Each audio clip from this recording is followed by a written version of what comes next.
2024 के बजट में खासकर एलटीसीजी लेकर के आई थी सरकार, क्योंकि जिसके बाद से सारे जो हमारे लॉन्ग टर्म कैपिटल हैं उस पर सरकार ने 12% का फ्लैट टैक्स लगा दिया था। अब जब आप कोई भी पुराना हाउस, प्लॉट, गोल्ड या फिर शेयर्स बेचते हैं और उस पर अच्छा खासा प्रॉफिट कमाते हैं तो गवर्नमेंट उस प्रॉफिट पर 12% का कैपिटल गेन्स टैक्स ले लेती है। लेकिन अब जो भी टैक्स लगता है उसमें जो इंडेक्सेशन का फायदा मिलता था वो अब नहीं मिल पाएगा।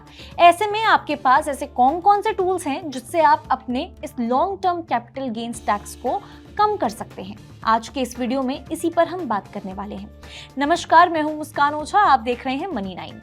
आज बात करते हैं आपके बचत की, क्योंकि कई बार खासकर तब जब आपने कोई बड़ी प्रॉपर्टी या इन्वेस्टमेंट बेची हो तब ये जो टैक्स है आप पर काफी हावी पड़ सकता है। ऐसे में आपके पास क्या लीगल जो तरीके हैं वो कौन कौन से तरीके हैं जिसके जरिए आप इस टैक्स को अच्छा खासा बचा सकते हैं? तो जवाब है बिल्कुल है ऐसे तरीके। और कौन कौन से ये तरीके हैं इस पर भी हम बात कर लेते हैं, जिसके थ्रू आप अपने इन्वेस्टमेंट को दोबारा इन्वेस्ट करके अच्छा खासा टैक्स बचा सकते हैं। दरअसल इस नए इनकम टैक्स एक्ट में दो ऐसे सेक्शंस हैं जो आपको ये मौका देते हैं, सेक्शन 54 और सेक्शन 54F। दोनों के जरिए आप टैक्स बचा सकते हैं। अब ऐसा नहीं है कि आपने पहले नहीं सुना होगा, लेकिन दोनों एक्ट में थोड़ा सा अंतर है। सेक्शन 54 उन लोगों के लिए है जो अपना पुराना घर बेचते हैं, जबकि सेक्शन 54F बाकी असेट्स बेचने वालों के लिए है, जैसे शेयर्स, म्यूचुअल फंड्स या फिर गोल्ड। अब सेक्शन 54 पर थोड़ा डिटेल में देख लेते हैं। अगर आपने अपना पुराना रेजिडेंशियल हाउस बेचा है तो जो कैपिटल गेन यानी कि प्रॉफिट हुआ है उसे अगर आप एक और हाउस खरीदने या फिर बनाने में लगा देते हैं तो आपको उस गेन पर टैक्स नहीं देना पड़ेगा, लेकिन उसके लिए टाइम लिमिट है। नया घर आप 2 साल बाद तक खरीद सकते हैं या फिर 3 साल के अंदर आप बनवा सकते हैं। पर अगर आपने अपना जो नया घर लिया है वो 3 साल के अंदर बेच दिया तो फिर से वही टैक्स आपको देना पड़ेगा जो पहले माफ हुआ करता था। अब बात करते हैं सेक्शन 54F की। ये तब काम आता है जब आप कोई और असेट बेचते हैं, जैसे कि शेयर्स, गोल्ड, म्यूचुअल फंड्स या फिर कमर्शियल प्रॉपर्टी, जिसके बारे में हम पहले भी बात कर चुके हैं। अगर आप उस सेल से मिले पूरे पैसे को एक नया रेजिडेंशियल हाउस खरीदने या फिर बनाने में लगा देते हैं तो टैक्स छूट मिलेगी, लेकिन इसके भी 2 कंडीशंस हैं। पहला, पूरा सेल अमाउंट इन्वेस्ट होना चाहिए, ना कि सिर्फ प्रॉफिट। और दूसरा, जिस दिन आपने असेट बेचा उस समय आपके पास सिर्फ एक ही घर होना चाहिए। अगर आपने नया घर 3 साल के अंदर बेच दिया तो इस केस में आपको वो जो एग्जेम्पशन है वो नहीं मिलने वाला। इसके अलावा अगर आपने अपनी कोई प्रॉपर्टी किसी और के साथ मिल करके बेची या फिर खरीदी है तो आपको एग्जेम्पशन सिर्फ आपके हिस्से का ही मिलने वाला है। मान लीजिए घर 1 करोड़ का है और उसमें आपका 50% ही हिस्सा है, किसी और के साथ मिल करके आपने वो प्रॉपर्टी खरीदी है, तो टैक्स बेनिफिट भी सिर्फ 50 लाख तक ही आपको मिलने वाला है। मतलब जो भी शेयर आपका ओनरशिप में है, बेनिफिट भी उतना ही आपको मिलेगा। अब बात करते हैं डेट में निवेश करने की।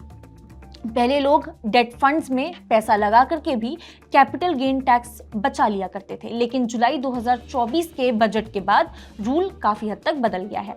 अब date funds, market linked debentures और अनलिमिटेड जो बॉन्ड्स हैं उनको शॉर्ट टर्म असेट माना जाता है, चाहे आप उन्हें कितने भी साल अपने पास रख लें।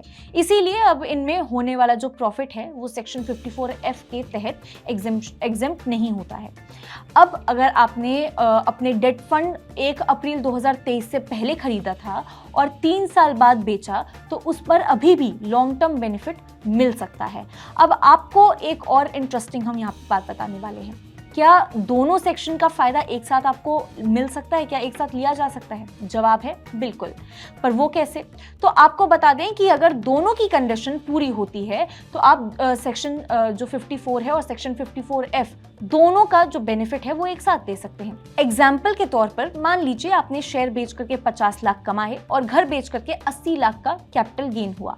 अब आपने 1 करोड़ का नया घर खरीदा जिसमें 50 लाख शेयर से और 50 लाख हाउस बेचने से लगाए हैं, तो आप दोनों सेक्शन के तहत एग्जेम्पशन ले सकते हैं। बस कंबाइंड बेनिफिट 10,000 करोड़ या घर की एक्चुअल कीमत जो भी कम हो उससे ज्यादा नहीं होगी। इसके अलावा आपने अगर किसी अंडर कंस्ट्रक्शन प्रॉपर्टी में इन्वेस्ट किया या फिर बिल्डर ने डिलीवरी में डिले कर दिया, तो अब सवाल ये आता है कि क्या एग्जेम्पशन खत्म हो जाएगा? कोर्ट्स ने कई बार ऐसे केसेस में कहा है कि अगर डीले आपकी गलती से नहीं है और बिल्डर रिस्पॉन्सिबल है तो आपको टैक्स एग्जम्पशन जरूर मिलेगा। बस डीले जेन्युइन होना चाहिए और आपने पैसा सही समय पर इन्वेस्ट किया हो। अब आते हैं एक और इंटरेस्टिंग बात पर, क्या आप पुराने घर का जो लोन है वो रीपे करके भी एग्जम्पशन ले सकते हैं? जवाब है बिल्कुल।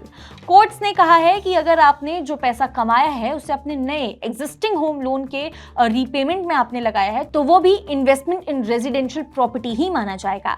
मतलब जरूरी नहीं कि वही एग्जैक्ट पैसा जो है वो नए घर में लगे, बस ये साबित होना चाहिए कि आपने वो घर से जो जुड़े पर्पस हैं उसमें इसका इस्तेमाल किया है।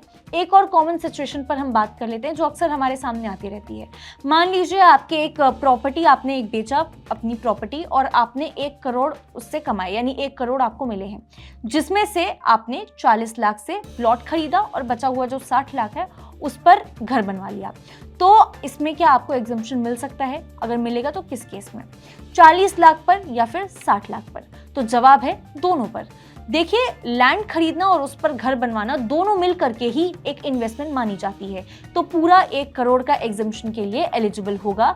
बस कंडीशन ये होनी चाहिए कि घर का जो कंस्ट्रक्शन है वो 3 साल के अंदर पूरा होना चाहिए, जो हम पहले भी बता चुके हैं, वरना एग्जम्पशन खत्म हो जाएगा। तो इस पूरी कहानी का सार यही है कि अब अगर आप कोई प्रॉपर्टी, शेयर्स या गोल्ड बेचने जा रहे हैं तो आपको ये सोचना चाहिए कि क्या इसे हम री इन्वेस्ट कर सकते हैं, क्या उस पैसे से एक नया घर ले सकते हैं, क्योंकि सेक्शन 54 और 54F आपको एक जेन्युइन और स्मार्ट मौका देते हैं जिससे आप एक मोटा टैक्स बचा सकते हैं।